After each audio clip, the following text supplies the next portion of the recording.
किसी गांव में एक बुढ़िया रहती थी और वह कार्तिक का व्रत रखा करती थी। उसके व्रत खोलने के समय कृष्ण भगवान आते और एक कटोरा खिचड़ी का रखकर चले जाते। बुढ़िया के पड़ोस में एक औरत रहती थी। वह हर रोज ये देखकर ईर्ष्या करती कि इसका कोई नहीं है, फिर भी इसे खाने के लिए खिचड़ी मिल ही जाती है। एक दिन कार्तिक महीने का स्नान करने बुढ़िया गंगा गई। पीछे से कृष्ण भगवान उसका खिचड़ी का कटोरा रख गए।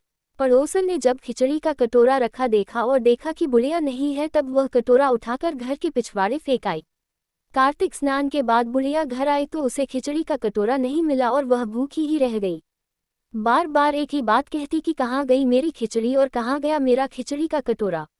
दूसरी ओर पड़ोसन ने जहाँ खिचड़ी गिराई थी वहाँ एक पौधा उगा जिसमें 2 फूल खिले।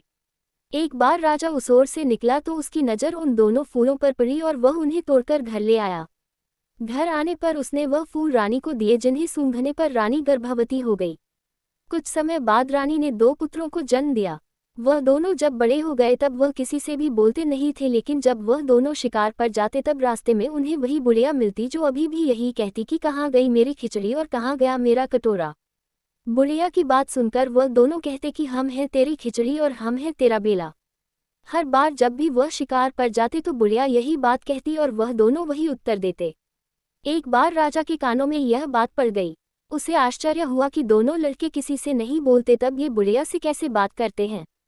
राजा ने बुढ़िया को राजमहल बुलवाया और कहा कि हमसे तो किसी से ये दोनों बोलते नहीं हैं, तुमसे ये कैसे बोलते हैं। बुढ़िया ने कहा कि महाराज, मुझे नहीं पता कि ये कैसे मुझसे बोल लेते हैं।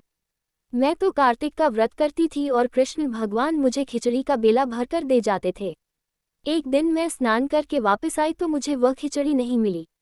जब मैं कहने लगी कि कहाँ गई मेरी खिचड़ी और कहाँ गया मेरा बेला, तब इन दोनों लड़कों ने कहा कि तुम्हारी पड़ोसन ने तुम्हारी खिचड़ी फेंक दी थी तो उसके 2 फूल बन गए थे।